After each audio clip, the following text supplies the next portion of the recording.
Coming to you from the NBC Tower in downtown Chicago, All Elite Wrestling has signed one of the biggest names in New Japan Pro Wrestling. Literally, one of the biggest. A WWE Hall of Famer is at WWE NXT. Here's a hint. Woo! We got so much more hype going into Super Showdown. It's WrestleZone Daily on a Wednesday!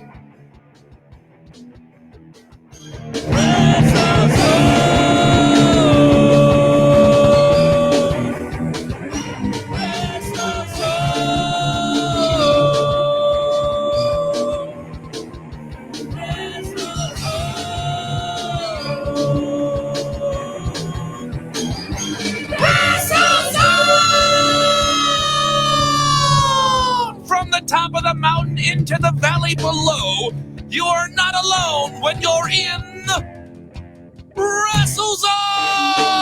Yes, hi everybody, it's Kevin Kellum, overly enthusiastic, prompted enthusiasm. It's the best kind. You can follow me on Twitter at Kev Kellum. You can follow my friend with me as always under the Chicago compatriot by way of Texas, Angel Garcia. Follow him at Gorilla Jokes. If you're with us live on Facebook, we'll get to all the big news. Who is that WWE Hall of Famer at NXT? What's going on with Lance Archer and All Elite Wrestling? And tomorrow, WWE Super Showdown is going down with Goldberg versus Bray Wyatt. A lot to discuss on a Wednesday, 4 days a week. Angel, how you feeling here with me 2 days in a row, pal? We're back, baby. Here to give the hot takes on wrestling. Be the heel of the show. I'm very excited. It's good times. You going to be the heel? You healing on everybody today? You don't think I've been healing on everybody every time I'm on the show? Should we initiate heel mode? Are you going to heal on all the comments that pop up on the show? Because it's a super interactive show. If you're with us for the first time, you guys can put comments up here on screen. What's up, Terrell? You suck. See? Yeah, so you're doing a heel. That. Right? Come on, now. You don't mean that. Terrell's great. He supports. No, Terrell's the best.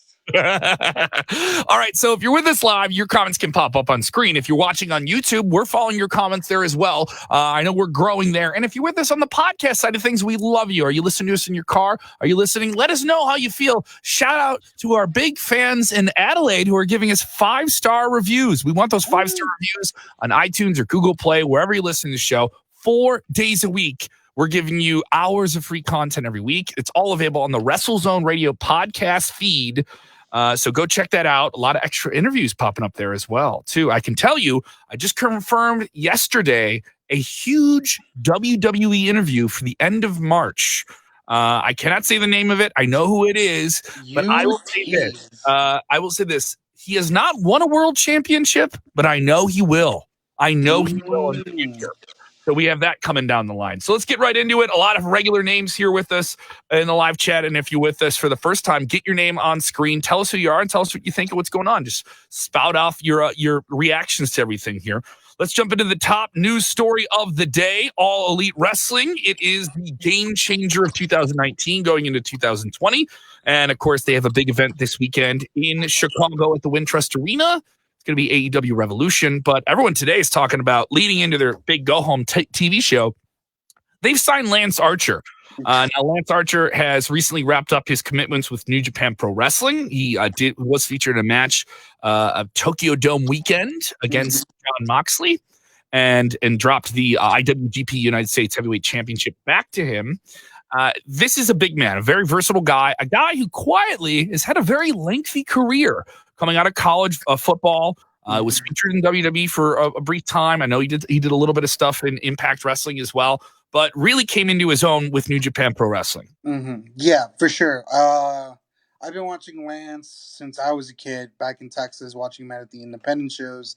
This is a guy who was super over in Japan, whether it was with Noah, with New Japan themselves, part of the Killer Elite Squad with Davey Boy Smith Jr., and he's like a wrestler's wrestler. He's so good. I remember literally one weekend I saw him on New Japan TV doing the water spitting gimmick. Everybody loved it. You know, he was super over. And that same weekend I saw him like at a small indie show in Texas. And he's like, yeah, you know, I just like wrestling these small shows, you know. And it's like, you can tell he's very humble. So that guy, if anybody else deserves it, I would say it's definitely Lance Archer. Well, that's another thing to be mentioned here. I mean, he may have had the commitments with New Japan Pro Wrestling, but he stayed active outside of it as much as he was allowed to. Yeah, for sure. You and I got to catch him recently at Warrior Wrestling in Chicago, and he was featured in a big multi-man match. And even though he didn't win the match, he was a guy that people were talking about leaving the show. He had one of the he had most a over big people there. entrance. He had a big entrance at an indie show. To have a really big entrance is not easy to pull off. And this guy is compelling. He comes off like a large bully. I think he adds a big man element to AEW that they need. I mean, they have Jake Hager there, but the guy simply hasn't had matches. He's going to have his first AEW match this weekend at Revolution. He's been featured kind of as a heavy. They have Luchasaurus, but I would say he's more of a supporting role character than anything. They need a big monster main angle killer. You could say Wardlow is that guy, but he had his first televised match last week. So maybe the timing doesn't work out for him in that regard. Yeah, there's a lot of muscle like behind guys, but there's no monsters quite yet. Yeah. And I think Lance will definitely fit that mold as well. And mind you, we don't know the full details. We might get like a bunch of big men matches, but I think I know Jim Ross is doing backflips because it's another big house. We got ourselves a big house now. This guy has a great college football career. Yeah. How? What is the over-under? What is the over-under on time of Jim Ross referencing where Lance Archer played college football? It's either going to be his first match or like literally like because he's probably going to show up at Revolution. One would hope that he makes like his big debut. I mean, let's think about it this way. They already have a built-in angle with him losing the New Japan US title to Moxley. Oh. So I could totally see him. You can see that being if they want to keep the title on Jericho. Yeah. Do the Schmoz Finis and Lance Archer is involved, and he's James Espanto, no R in Espanto. Fernando. Say it right. No. Angel. Say it right. James Espanto Fernando Taguay. There you go. Better? That makes you feel better? I enjoy it. Anyway, he just brought up the same point I did. Like, do you put Lance with Moxley? I think you do, because Jericho as champ is just money. And it's a good way to get Moxley straight out of the whole Inner Circle angle and get him in his own program with Archer. And we've seen that they put on barn burners. So I think it's a great way to do it. Michael saying Rusev should go to AEW. Yeah, probably. I don't know. I miss him on my TV. I love Rusev. But, there's yeah. been a lot. Speaking about the Rusev thing, I want to clear up a rumor about him, and this isn't really a segment on the show. He is currently battling some type of back injury. Correct. And other people are saying, "Oh, his contract is up. His contract up. He's leaving." And that's pure fan speculation. Yeah. All we know right now is he has a type of back injury, and that's what's limited him in the ring, and that's why you haven't seen a lot of him recently. Yeah, I think that back tattoo of his is like hurting him a little bit. It's because it's pointy. So you're ridiculous. Yeah, thank you very much. Speaking of, while we're on the topic of AEW, we will cover WWE Super Showdown. We have some stuff with them. They've added some matches, but AEW Revolution this Saturday added some matches. Tell me about these. The matches are going to be hot. They all have great build-ups to them. They're all going to be great. Of course, we talked about Jericho Moxley for the title. They're going to have the big weigh-in tonight. Cody Rhodes MJF is finally going to get that payoff we've all been waiting for months.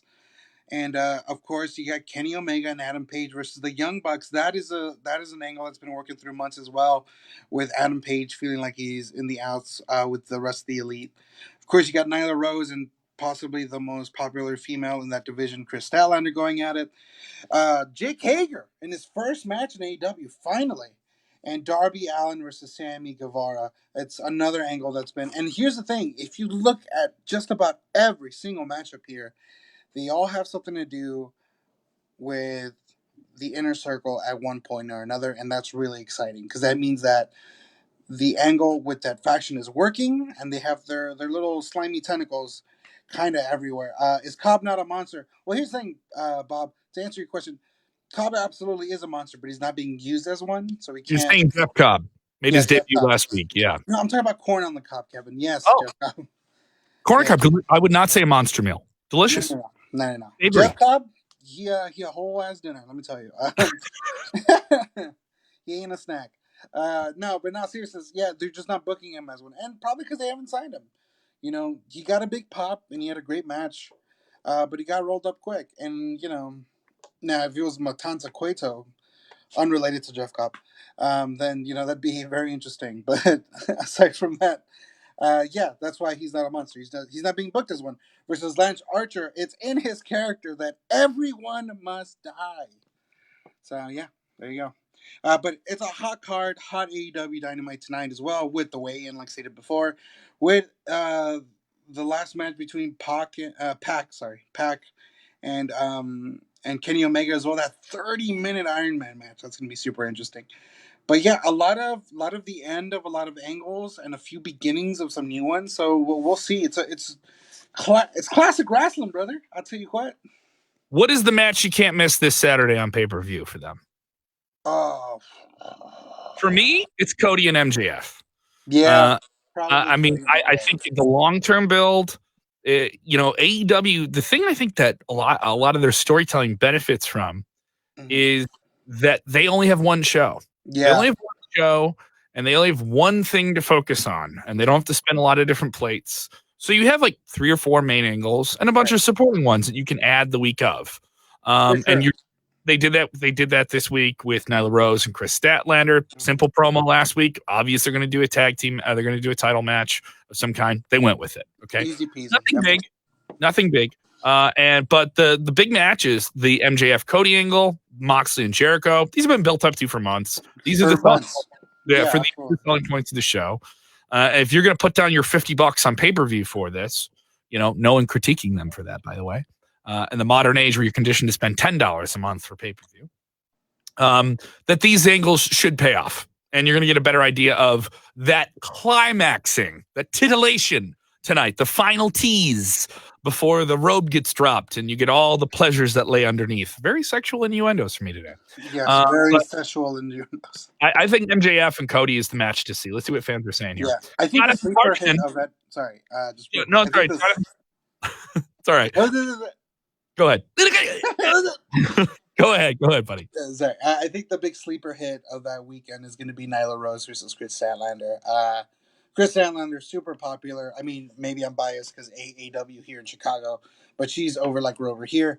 She's going to be over in Chicago as a whole. Nyla Rose is an amazing competitor and a huge beast. I think that's going to be the match that everybody's going to be like, pretty good. So, sorry. That's Parchman saying that he's excited for Cody and MJF. He's dying to see Friedman get destroyed. Is the payoff for this that MJF gets his? Because he is such a very engaging heel. He's very old school in the heat that he has. Probably not. I think he's going to get destroyed, but he's still going to eke out the win somehow. Mm-hmm. Like on paper, he'll win, but I think they'll send the crowd happy. I think as a whole with that. Mm-hmm. Yeah. Like and then it lets MJF be like, "Well, I beat Cody technically, yeah," and then he killed you for another half hour. But yeah. Spencer Worden, good question here. What match main events AEW Revolution on Saturday? You could go with either Jericho or Moxley or the Cody MJF match. I believe the title match will go on last. Yeah, that makes sense. Yeah, I think especially if we get a fan service reaction in one of those matches, I think it's what will end the show. Yeah. Or in fan service could be somebody new showing up, the Lance Archer thing or something like that. I mean, if you I'm more in the line of it's very hard to predict because I think they've built up the angle long enough where MJF can get his and still survive this. Yeah, that's what I'm thinking too. That's the same exact thought. We're connecting, buddy. We're connecting. Yeah, I think Cody could beat him and still have everything MJF can still have everything he needs from it, and because he's such a good performer. If you find the right story for him, I think he could survive taking the loss here. But Moxley, I don't know. I think you've built him up so much that if he loses the title, it wouldn't be a huge step back, but it would definitely be, all right, well, you got to send him off into something else because he's been chasing Jericho for so long. Right, which is why I think Archer probably attacks Moxley at the end of the pay-per-view. We'll see. It'll be quite the showdown. And speaking of showdowns, Kev. Woo! We got a big one tomorrow. Yes, 12 noon Eastern. We will have a live post show. And we've been talking about it yesterday. Yesterday, we were wondering if Goldberg could win the title. Now we got to wonder about What is Undertaker going to do at the Super Showdown? WWE teasing it with a kayfabe article. Undertaker will be there. He was seen at a market, a street market in Saudi Arabia. What is the Undertaker buying fresh fruit? Yes. So, what's your papaya? So yes, the Undertaker is reportedly by WWE at Super Showdown set for this Sunday, but he's not reported for any matches. He's not being promoted for any matches here. Yeah, and Undertaker's that person that doesn't necessarily need to have a match to pop the crowd. So no. Yeah, and you get the entrance, you get the fun. He sets up some angle for WrestleMania. Exactly, obviously, he gives away papayas. It'll be great. Throws out fruit. Yeah, there you go. He's like, I bought this tonight, and then he just he hits a casket, opens up fresh fruit. You all need there fruit. You go. What's under that hat, Taker? A mango. Bingo! This is post career. He's Undertaker fresh mark. Fruit salesman. He works for the Dole Company. This is ridiculous. You'll die for this crisis. we're being silly here. So Undertaker at Super Showdown tomorrow. Obviously the math lends itself to what we reported a few weeks ago, that the match at WrestleMania this year will be Undertaker versus AJ Styles, the Phenom versus the Phenomenal One.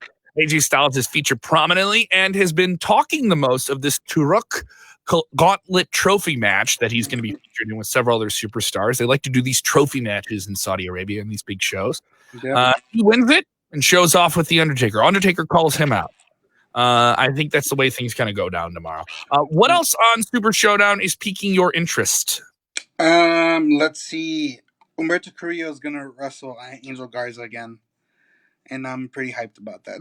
So that's going to be pretty great because that match on Raw was ridiculous. I watched it after you told me about it, and I was like, this is ridiculous. This is the best thing ever. It gave me mad WCW late 90s vibes, cruiserweight matches.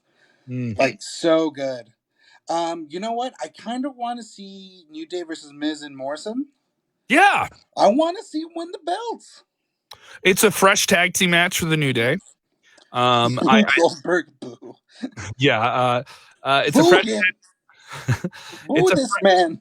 Yeah, it's a fresh match for the New Day. I think the New Day needs a hot tag team match to remind you who they are. We need a hot tag team to kind of fill out the undercard. And mind you, these guys have titles, but they do need those hot matches. The wheel turns a lot faster in WWE, and you forget the great stuff they did a few months ago. You know, look at us talking about Moxley feeling like his angle isn't as hot as Cody and MJF, when maybe a month ago we would say it was maybe possibly hotter than Cody and MJF. For sure. And it's because just turnaround time and the way, our brains work and so on. Man. And I think, and what I really like about it is just like, whenever they pair people together, nice buff, she will win the trophy. Yeah, probably. Be best of the world again. The thing about it is that it came out of just like, let's just pair these two wrestlers together, see what happens, and they end up having chemistry. And I miss those days where you would just see the most random tag teams together, but it would work because they had chemistry, and it revitalized that tag team division a little bit, because the Revival aren't on TV, the Street Profits are in an angle with Rollins and Murphy on Raw, so that's cool. So you got two separate teams that are hot, that people like, that want to see win the belts, versus like established stars, and that'll be interesting in general. So we'll see. A question coming in here from David Dade, new viewer. If you guys are new viewers, you can get your questions with us live during the show. If you are watching on demand, don't forget to tweet us or comment on the video if you're watching on demand as well.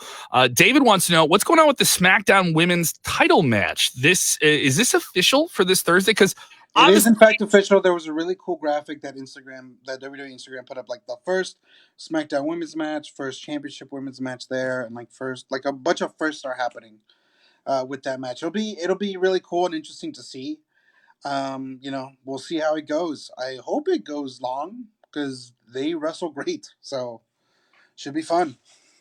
Absolutely. I was waiting to see if that match was. I know they were talking about it, but obviously, every time WWE does something in Saudi Arabia, people are going to bring up the political situation, the very, very questionable things that go around there socio-politically, and how the women for the longest time were not featured. Last show they were, right? And then everything that happened with the wrestlers, fights being delayed, and all the different things that happened here. So In terms of that, we can say this match is official. This puts Bayley and Naomi in the second ever match, which is, here's the thing, it's still a big deal. And it's a pretty big deal. Yeah, it's still a big deal, even if it's just the second one they've ever done. Right. Yeah. I mean, it's the first one that got like, the last one, it was just like, here's a women's match. We're like, what? This is cool. And this one's like hyped up. Like, this one is like, here we go. Naomi's got a title shot. They made a big deal about it on SmackDown. And it's more of an angle. Like the last one was just like, we're just going to have a women's match to have it, and for you guys to talk about us doing just this thing that we weren't supposed to be able to do, and now we're doing it. So, and there's something appealing about that as well. Also, looking at this card, obviously, let's get back to the main contentious point of the show. Goldberg is in the main event. People are questioning it. People, hardcore fans, not a fan of it. Casual fans seem like they are a fan of it. I can tell you he's going to get a big reaction when he comes out there in Saudi tomorrow. And are we going to see something surprising coming out of this match? Are we going to see Goldberg with the title at the end of the show? Low key, kind of hope so. You kind of into it. Now you're. I know we have some faithful fans in the show who are not going to appreciate that. If you Goldberg's a bad wrestler. The Fiend is so good. All right, dude. The only reason I'm a heel on this show is because I make fun of like the smarky marky ass folks, and I make like fun of like random people on this thing, and it's all in good fun, folks. Except for you, Matt. You watch too many Disney movies. No, in all seriousness, I'm always down for change. I'm always excited for it. A lot of people will be like, "Oh, he's a part timer," but he pops a rating, dude. Yeah.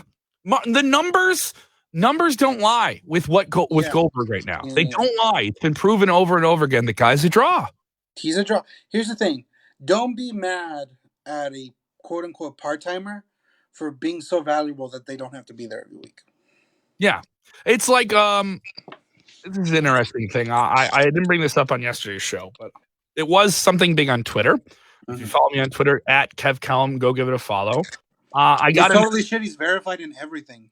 I am verified. Yes, correct. And for some reason, Stone Cold Steve Austin follows me, and I'm not doing that as a brag. I just want to know why. Like, I don't understand Kevin, why. Sorry, you dropped this name. Here you go, buddy. Sorry. Can you give me that name back? I just dropped it. Yeah, here you go. And into the slot. There it is. And thank you very much. So that was a weird thing. Yes. But it's an odd situation, and I bring this up because there's going to be a lot of people rooting against WWE tomorrow. In our world, in our little internet bubble world. And I put out the question here. I'm going to type it up and put it up on screen.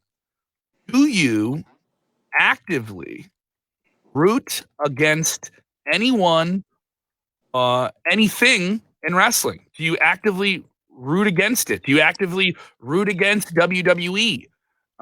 And do you actively root against anything in wrestling? And it's a question that's starting to bother me, and it's a question we keep bringing up, is this blind, toxic negativity that is now deeply rooted in all levels of fandom in wrestling, whether it be a hardcore guy in his 40s who reads The Observer, whether it's a guy who just got back into it because of All Elite Wrestling, or it's somebody who's all about WWE and they just love WWE characters, or somebody that loves all of it.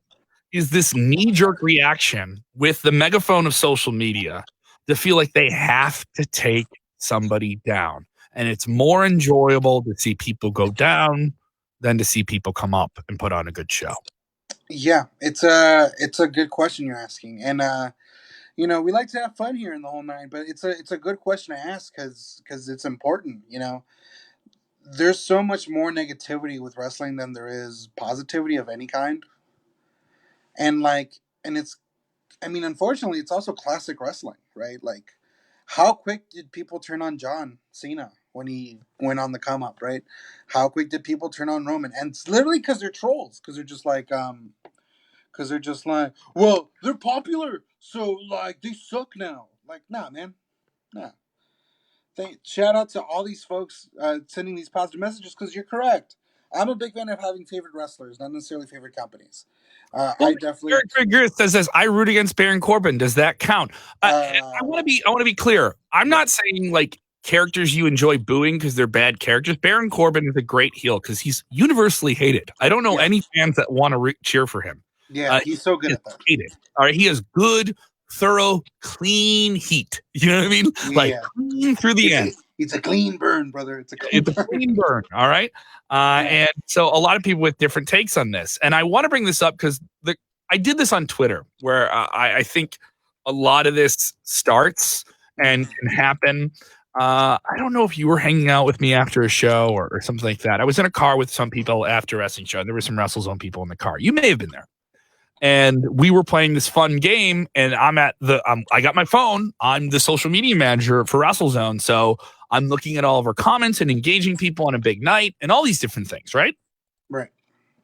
And we're joking about the knee-jerk reactions to the AEW show and how much people are trashing on it. And I believe it was All Out. And I was like, let's play a game where we look at people's Twitter profiles and see how many followers they have. And you would see this in like faceless profiles with 25 people follow it. And it's, they made this account and everything they tweet about is just crapping on something. Yeah. It was just so blindly negative. Yeah, I think it's just how do I say this? It's like a classic bully syndrome where they feel small in their own world, so they try to make others feel small, and they see this big thing. They see this other big thing that they don't necessarily like, and they're like, "Oh, well, that sucks too." Yeah, I'm big now. It's like, no, you're not, Jeff.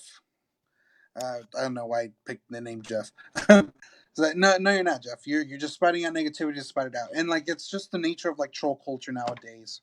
And but here's the thing: we spout out the message every week. You spout it out 4 days a week, anytime you see a wrestling fan. And I'm waiting for the day where some wrestling fan like somehow recognizes me on the street, and they're like, "Hey, you do WrestleZone? I hate so and so," and I'll be like, "Hey, buddy, just enjoy wrestling. Tell me who you enjoy." Yeah, I was like, "Cool. What do you like? What do you actually like? I don't care about what you don't like. Tell me what you like." When you ask people why they like someone, they'll tell you all these different reasons, and they'll say all these different things. And then if you ask somebody, and I was saying this, and I'll drop the link for you guys who are with us live, and you can follow. It's up on my Twitter at KevKillam. The simple question: do you root against someone or something in pro wrestling? Not in the story. I'm asking: do you legitimately do not want a wrestler or a certain show to be successful? I asked people to be honest. And I wasn't trying to start drama, but I was really trying to dig below the surface of this issue. And I got 64 responses. Oh, jeez. 5 away from a really cool number. Yeah. And I got a lot of people. Obviously, the easiest one to go after is WWE. And a lot of people have different opinions about it. And there's one guy who goes by super @super_generic.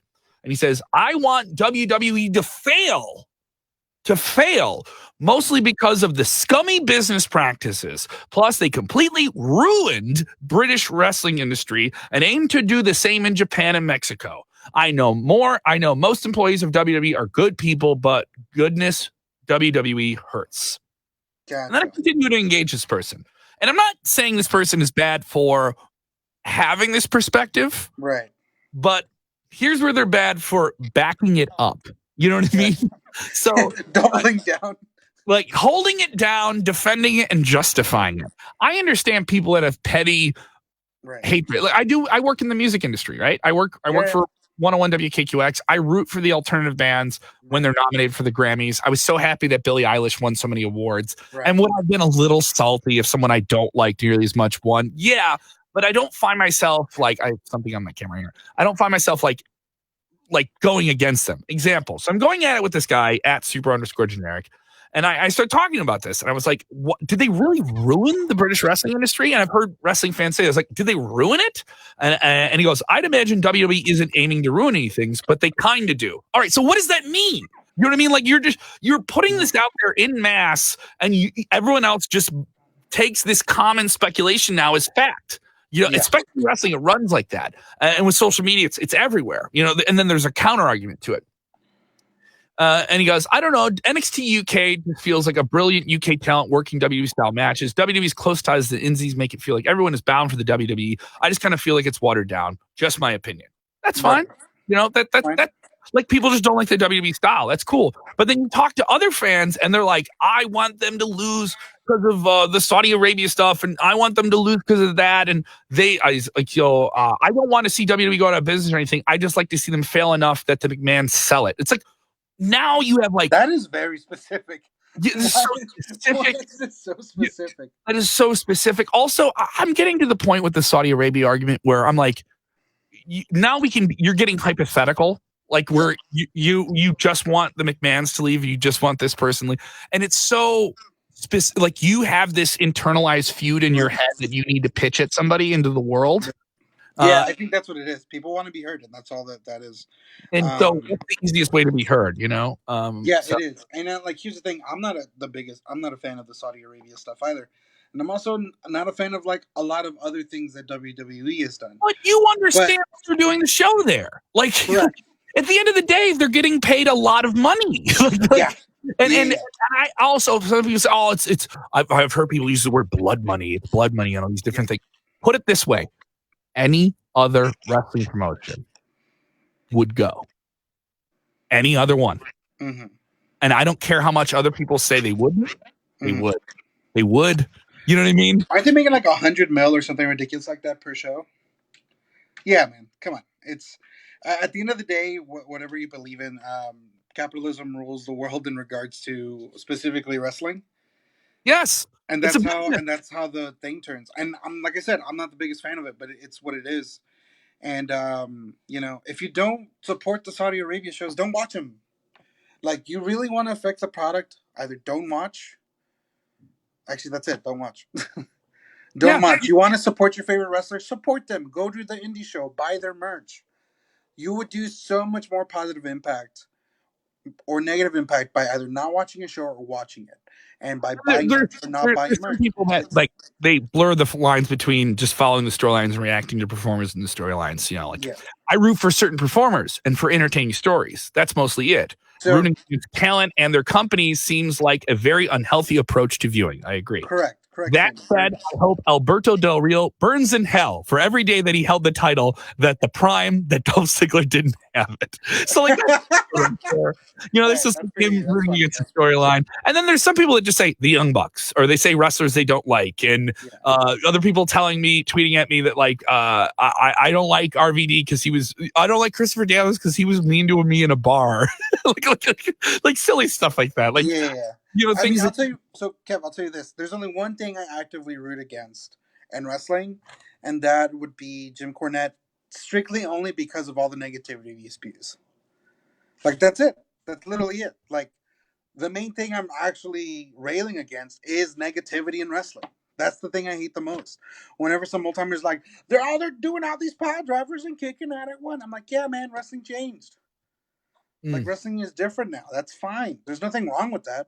Do I recognize that Jim Cornette is like this amazing, specialist and manager and booker? Yes, absolutely. Do I also recognize that he has terrible opinions and like he spews a lot of hate speech sometimes? Yeah, I also recognize that, and that's why I actively root against that part.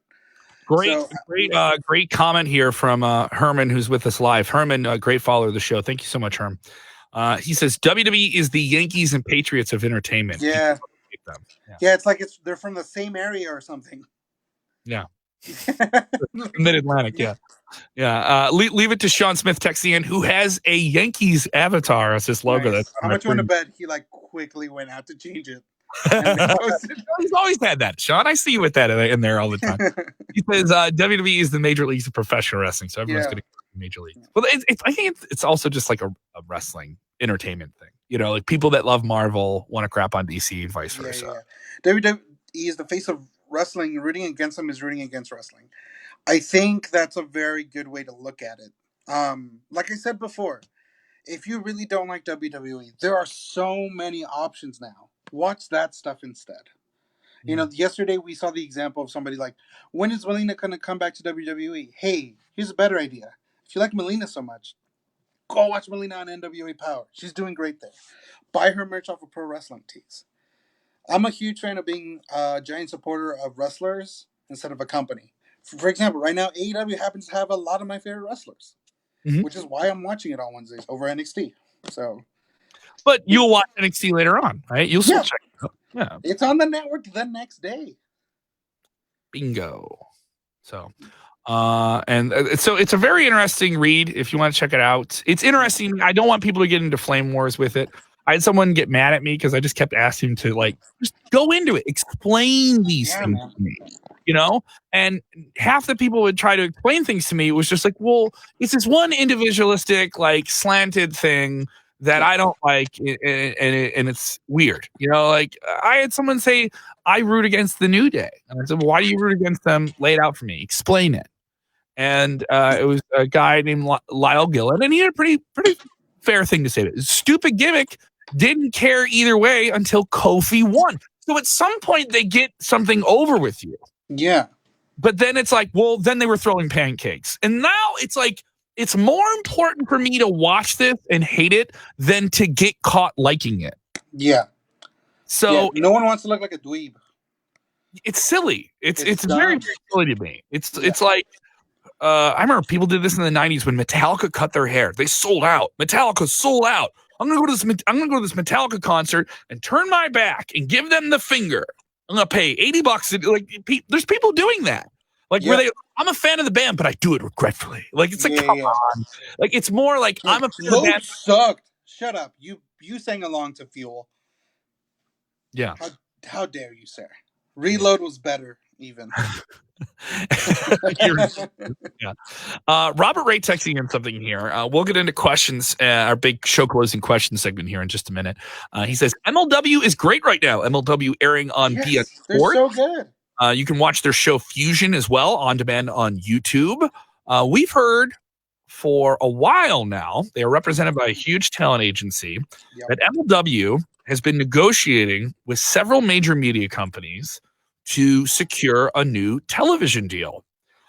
We've heard in the last 24 hours circulating reports. We haven't ran them at WrestleZone just yet because we don't want to confirm them. But where there's smoke, there is fire. That they are speaking with one of the biggest media companies in the world, CBS Viacom. I thought you were going to say PAX, but okay. No. But CBS Viacom is apparently looking into the idea of doing something with MLW Major League Wrestling, led by former WWE writer Court Bauer. He first ran it in the early 2000s, went to WWE, and has revived it the last few years. I've attended, I believe, 2 of their shows.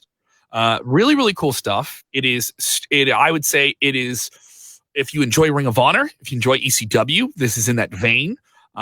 They very much approach it sport-oriented. I would say, and I'll say this isn't a shot at AEW that when they came out, they said we're going to be sports oriented, but it's very much sports entertainment. They have over the top angles and storylines. Oh, it's wrestling. I think that's the more fair. Yeah, I would say this is more akin to Memphis wrestling with a modern online sports approach. They very much talk about stylistic stuff. They feature a lot of former MMA talent in the show. Filthy Tom Lawler has been a champion there. Jacob Fatu is their champion, low key. So there's names that you've seen on television that are there, and they have something. They have something there. So there's some talk of them potentially doing something in the future. So them with CBS, that would be a huge deal if they could score it in some way. And mind you, CBS owns a lot of different cable outlets, a lot of different streaming platforms that they could jump on there. So good on them. We aren't sure exactly where that story is going. We're waiting for more to follow. But it's a big Wednesday, a lot going on. And if you are watching the show on demand, please remember to subscribe to the WrestleZone Radio podcast. We have a goal. Right. I have a goal. I would like to get 80,000 downloads of the podcast before WrestleMania. Mm-hmm. Okay. Our average every 60 days is near that. Okay. So that's a very good number. All right. I know that and I have no problem telling you guys, everyone cares about numbers and stuff like that. I can say the show is very, very healthy. And part of that is because you can get us on a bunch of different things. But I'm really trying to hammer this home and do some really, really productive things so that coming out of WrestleMania, we can continue to do some other big things. So if you can help us out, if you have that friend who's a big podcast person and they like podcasts and that's all they listen to, tell us to add our show. All right. We do 4. If you don't want to listen to every show, cool. But I think we're a good companion for you the rest of the week in wrestling. We want to do more interactive things. We are looking at doing things where you guys are actually on the screen with me. I'm talking about doing that as well. So once I get to do these things and I get to new goals and new platforms, we can get there. Okay. So I see those diehard guys. I know there's a few dozen of you that are with me every single day.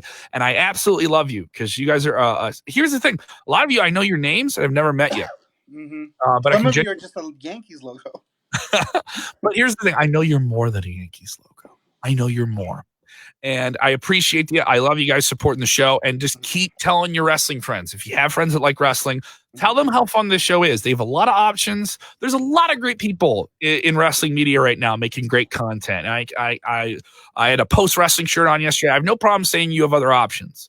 But if you choose us, I really, really appreciate that. And if you stick with us, I hope I make you happy. If we let you down, we'll try and make it right. Let's get right into questions. So we're interactive. That's our big thing.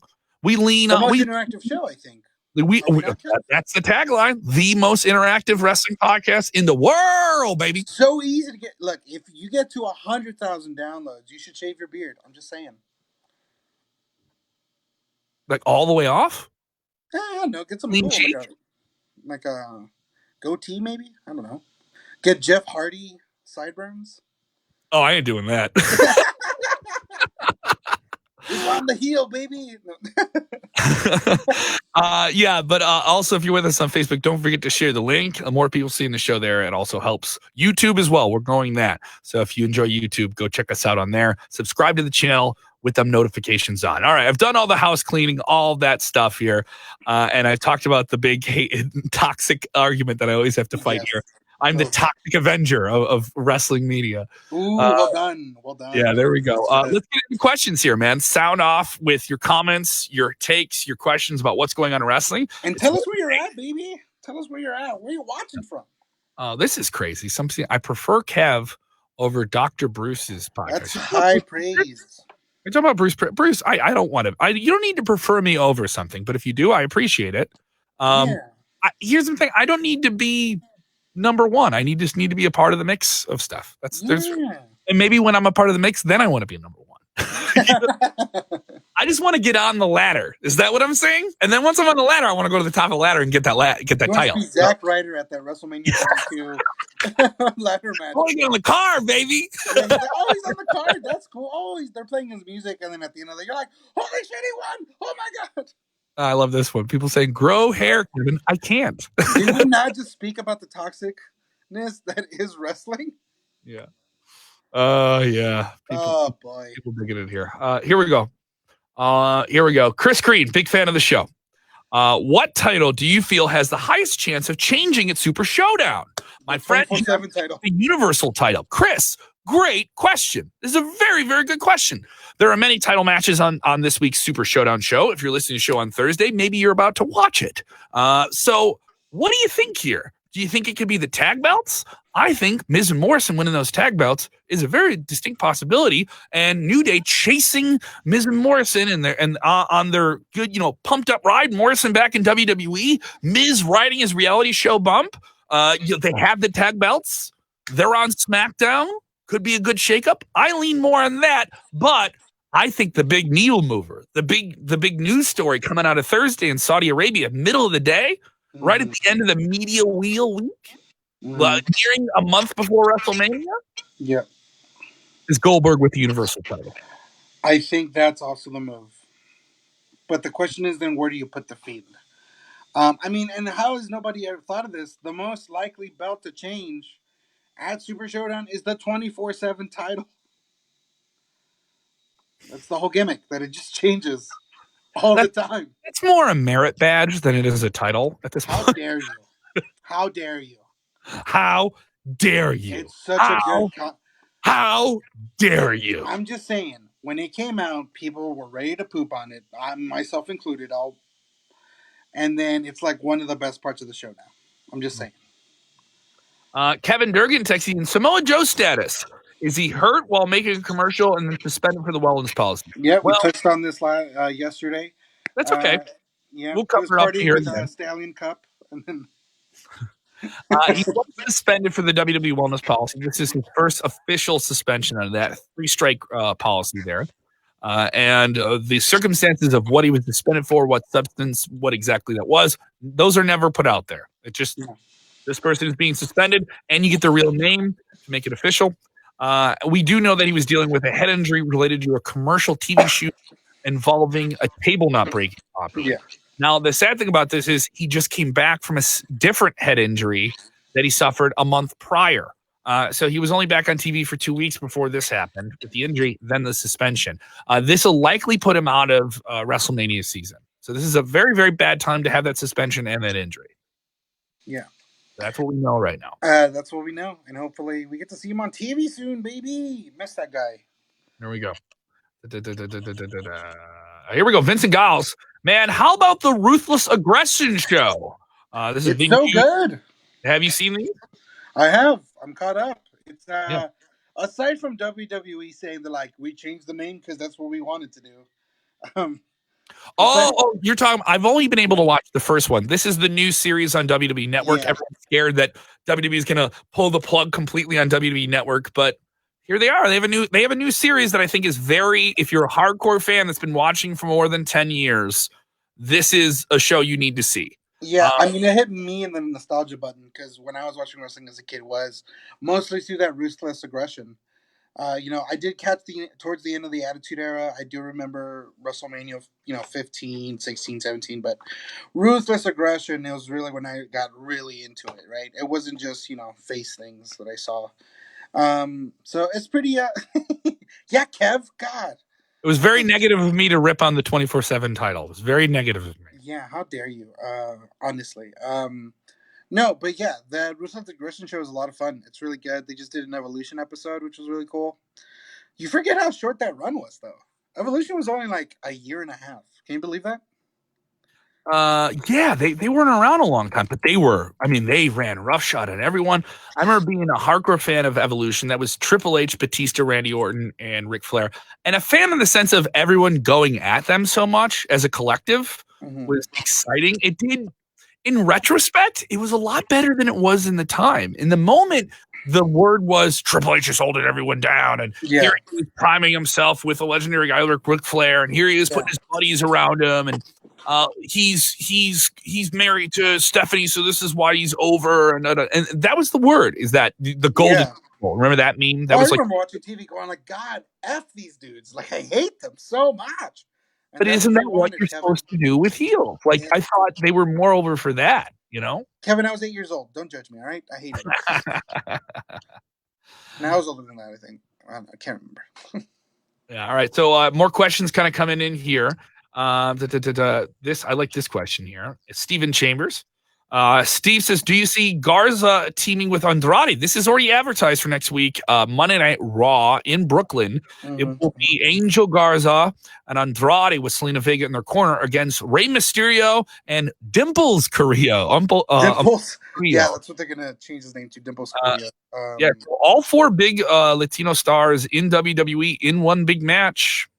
It's going to be a flip fest, brother, and I'm going to love every second of it. Like I might Facebook Live it just so you see me lose my shit on TV. No, it's gonna be awesome.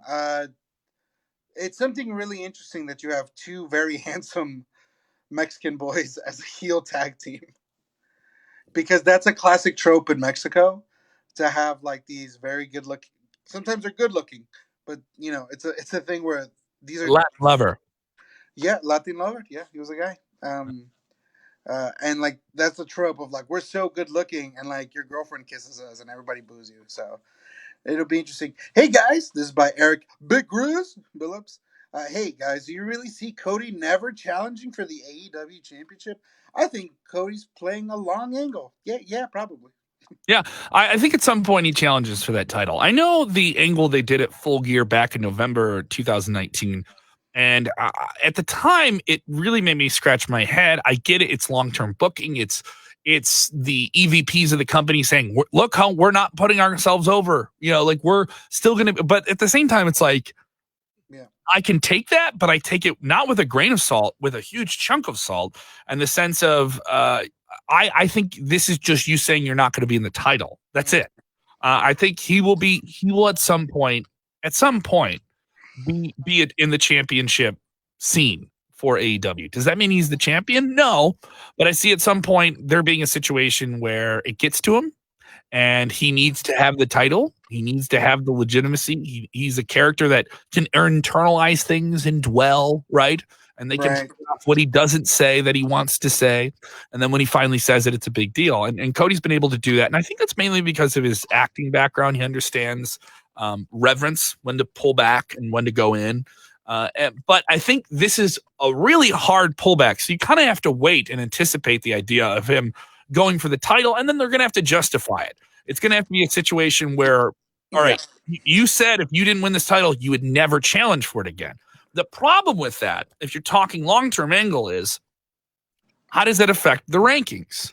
Why do you have rankings if you're not going to have the top ranked guys go for the title? It's my main picking point with AEW. It really makes me just kind of like turn around and go like, why are we putting over win-loss records when we have a cult that runs out to the show and can take over the show at any point? Right. It's a clash of different things here.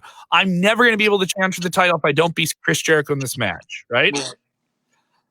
I don't. It's not that I don't buy it. I buy it in the short term, but as Eric Big Grizz is saying, I don't buy it in the long term. He's too big of a star. They built him up too much. And guess what? I think a lot of AEW fans would like to see him be champion. I mean, I think one or two things is going to happen. It's not a bad angle. Let me be frank. I don't think it's a bad angle, but it's when you have, if he's the number one ranked guy in the world and he's your number one guy in terms of the win loss records and the rankings, and he's there and he's at the top and he's beating everybody. Yeah. At what point do you do that? So I'm intrigued. They've got me, but I'm also intrigued in a way of like, but it's in conflict to everyone else, you know? The world building is interesting. It's hard to explain. You could tell that, I mean, and they've done this where they're like, here's an angle or here's a thing, and they're like, okay, it didn't work. We're getting away with it. We're doing away with it. I think it goes down to one or two things. They're either going to get rid of the ranking system or they're going to figure out some weird, I mean, I think you got it. It makes no sense. The way I see it is it's kind of like in DC, and I love DC comics. I'm a DC guy. What's the point of the Flash if Superman can run faster than him? Yeah. You know, and obviously in comics there's explanations in the whole nine, but like it took forever. Like it took 40 years for them to write something about it. So, and I was like, oh, the Speed Force, cool. But in my head I was like, well, like, and in the movies recently they were like, oh, Superman can see the Flash when he's doing that, and I'm like, what's the point of the Flash? Take this one here from Logan Blade. What do you think of this question here from Logan Blade? Kevin, that's for you, buddy. What are the chances of Riccochet winning the WWE Championship? What are the chances of Ricochet winning the WWE Championship? No, it's Riccochet. I will say slim and none. I think this week's Monday Night Raw. This week's Monday Night Raw, if you watch my Raw post show, I gave it a 7 out of 10. I thought it was a very, very good show. But my one problem with it was Brock Lesnar cut this good promo, but it was all just about reminding you that Brock Lesnar's cool and he's a monster. And also Ricochet's not going to beat him. Like it was just, it made the match feel like an afterthought. I thought they, even though Ricochet was successful in his match and he beat both members of the OC the past 2 weeks, blah, blah, blah. I didn't get the intention that he's red hot. I got the intention he's going to do some really cool physical stuff with Brock Lesnar. The match will be a spectacle. I think it'll deliver on more expectations than it has going into it. But I mean, let's be frank. We don't have a Fastlane show for this year's WrestleMania. Yeah. But once this match is done, Brock Lesnar's locked into Drew McIntyre going into WrestleMania. Yeah. The problem with that, well, they needed to find an opponent for him for a Super Showdown. And I think what happened is they were like, so who should we put? And they're like, well, Ricochet's over. And so they put Ricochet in that spot. And you know what? It is longer term booking than it looks like. Because Lesnar went out and he was like, no one can beat me. And then here comes out Ricochet and he's like, I think I can do it. And then they did that for a few weeks. And now it's eventually leading up to this matchup. So the booking is there. The problem is, the OC is not Brock Lesnar. So that's not believable. Like, oh, he might do it. Like, yeah, he beat 2 guys that he's beaten before. Yeah. I would have believed it more. Mind you, this is a casual viewer. I would have believed it more if he bit like an Eric Rowan, who's known to be this monster guy. And right? that's like they really made Aleister Black look good the past 2 weeks with Eric Rowan. Exactly. And here's the thing: my believability of Rowan being able to eat you whenever he wants is still there because he gave Alistair a hard time after Alistair just destroying these dudes. So We're going back and forth here with AEW questions, WWE to AEW, but here back over to AEW. We talked about Cody in the title. Back over to AEW. Who could be the leader of the Dark Order? They keep referencing the Exalted One. Yes. Could we find out who is the leader of the Dark Order at AEW Revolution this weekend? They keep bringing him up. They brought him up last week. I think we'll get more teases of who this leader is. Who is the Exalted One? The online chatter is that, and this is amongst fans. I don't want anyone saying that the guy from WrestleZone said it's this guy. Kevin from WrestleZone said it was this guy, so that's who it should be. The talk is that it's Matt Hardy, right? Is fans want Matt Hardy? Matt Hardy's been doing his Free the Elite series. He keeps referencing himself being almost. He's not even saying the word. One.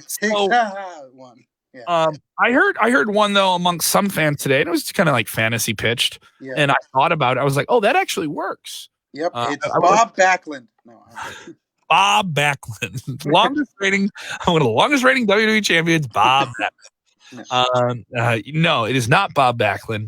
What if it was Luke Harper? Luke Harper has been Luke Harper. The timing works out. We reported that it's been circulated within the wrestling media world that he has some type of pending agreement with AEW. And that is confirmed by him or AEW, but that he'll go there. And he's been trying to get out of WWE for the better part of a year now. And he certainly knows a lot of people there from his background in Pro Wrestling Guerrilla and the independent circuit. He's worked with a lot of big names that are in AEW. And also he has, from his time in WWE, he has now this pedigree of being able to do creepy characters and frame himself to the camera. And don't get it twisted. AEW, what they're doing with the Dark Order is the most WWE-esque thing they've done in terms of vignettes, characters, marketing, heavy on aesthetics, a lot of quote-unquote gaga is there. A lot of gaga, and building up to a big reveal. They did this with what was the Ministry of Darkness. Yes. And it's Vince McMahon. It was me. It was me all along. And it was just to build up to this big Carney reveal. And guess what? That was Tony Khan. Tony Khan is the Exalted One. It's been over 20 years since they revealed who that was under the hood as the leader of the Ministry of Darkness. Yeah. And you found out it was Vince McMahon and you laughed, right? And it was, oh my God. And guess what? People are still talking about it, so it's over. I mean, that's true. I don't think we get it at the pay-per-view. I think we get it on television. I think AEW really, as much as you want to talk about how big, a pay-per-view is for them and paying off hardcore fans, TV is still where it's at. Yeah, for sure. And I'll be frank, their pay-per-view numbers their pay-per-view numbers aren't massive. Okay. And that isn't a shot at them. They're still a very new show. You know what I mean? They haven't not even a year old on television. Okay. On television, they're not even a year old. But before they even had TV, they were doing more than 100,000 people on pay-per-view for Double or Nothing, which is a very, very impressive number when you're only dealing with digital content. Absolutely. So I don't want people to get too hyped about a big, I think they have to pay off things on pay-per-view. That's what you do with television, right? But this to me has been built up all on TV. And I think the payoff for who it is comes out on TV because who it is will be rolled into more momentum to another match or some type of thing. No, so yeah. Look, here's my fantasy booking. Ready for this? They don't introduce who the Exalted One is until Series 2 of the AEW wrestling figures. For merchandise? Yeah, they reveal the Exalted One is his action figure. Through a toy? Yeah. No, his action figure. Hang on. Look, man, there's a lot of buzz behind these toys. Just saying. Still. Come on, dude. A toy?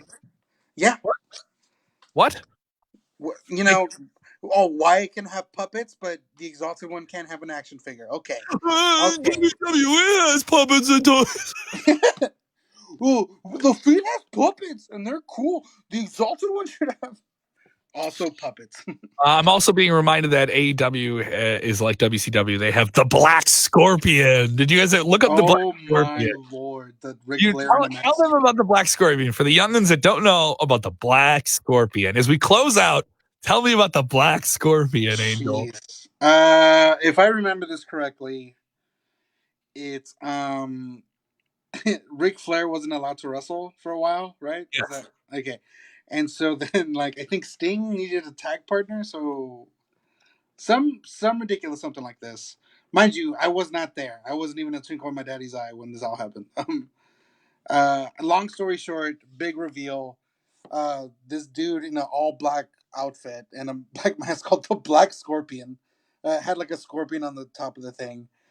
Roll up wins the thing, and they're like, "Oh my god, who is it?" Reveals it's Ric Flair in a mask.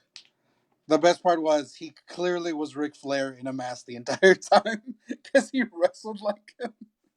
But like the commentary is like, "Who could this man be?" It was hilarious. It was oof. And And they had the Black Scorpion under hood cutting promos on TV yeah, with Ole Anderson doing the voiceover and like a voice modulation thing. yeah, Really corny. yeah. Ole Anderson loved voice modulators for the longest. Thank you guys so much for checking out the show. I will say for a little bit while longer, our fast food Royal Yumble t-shirt is available. All the proceeds from that going to the Central Fire Authority of Victoria, Australia. Those are only available until next week. So you can get those shirts. Go get them now at tpublic.com. That is tpublic.com. It's $20 of shipping. All of the proceeds from that go to the CFA of Victoria, Australia, and their efforts to the Australian bushfire relief. So thank you guys so much for supporting the show. Go get the shirt. Listen to the show tomorrow. Robert DeFields will be back with me. Angel, thank you so much for always helping us out. We're going to continue to have on the rotation here as well. Thank you again so much for the guys that join the show every single day. For the new viewers, keep it coming, baby. Watch the shows on demand. Thanks, Scott. All Shout right. out to you, Yeah. my man. All right. Thank you guys so much. We'll be back tomorrow. Robert says it, but I think you know what you're supposed to say. You're watching the wrestling. We know about those toxic fans, okay? But I'm the toxic Avenger. I'm a trauma movie, baby. Make And that graphic, somebody. Make it. I go to you. I go to you, Angel. I ask you to do one thing when you watch wrestling. One thing. What is it? It's to enjoy wrestling.